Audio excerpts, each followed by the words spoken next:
Pour faire suite à la vidéo précédente, donc je vous ai dit que les gaz rares, l'hélium, le néon, l'argon, le krypton, le radon, le xénon, en fait, ils ont leur couche qui est saturée et cet état fait qu'ils sont électroniquement stables et ils ne réagissent pas. Ils ne réagissent pas avec d'autres atomes.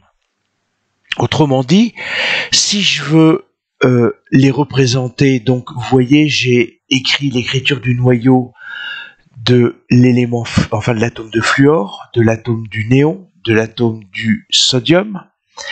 En fait, ici, en prenant dans la classification, vous voyez que le fluor se trouve là.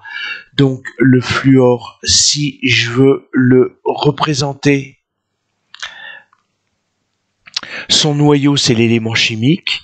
Et donc, il lui manque en fait un électron pour que sa couche électronique, elle, soit saturée.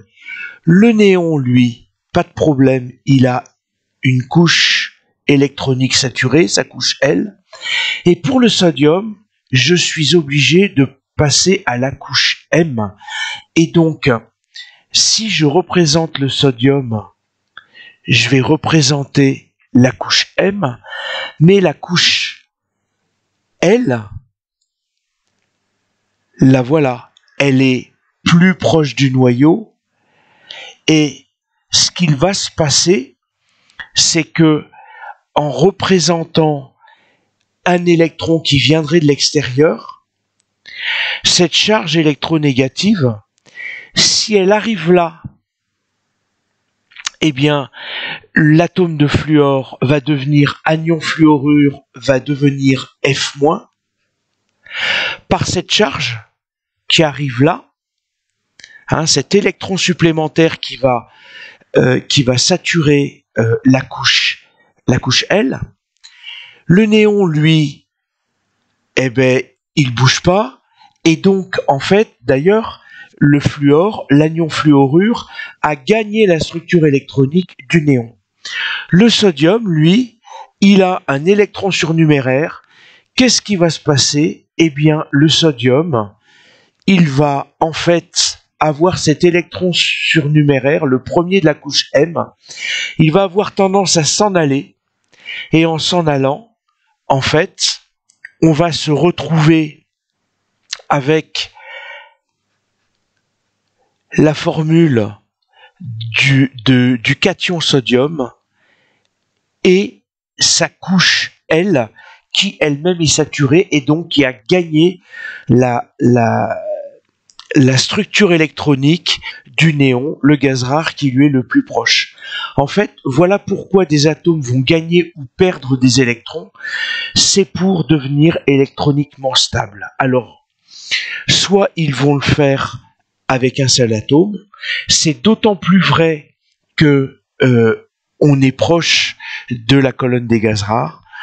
Donc, si on est à gauche de la colonne des gaz rares, tous ces atomes-là vont avoir tendance à gagner 3 électrons pour l'azote, le phosphore, pour devenir anion azoture phosphure, 2 pour devenir anion oxydure ou sulfure, et 1 électron pour devenir anion fluorure ou chlorure.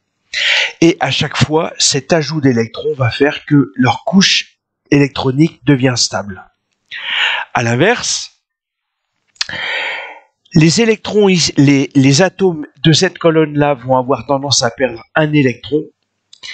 Ici, 2 électrons, on parle de Mg+, du cation magnésium, du cation potassium.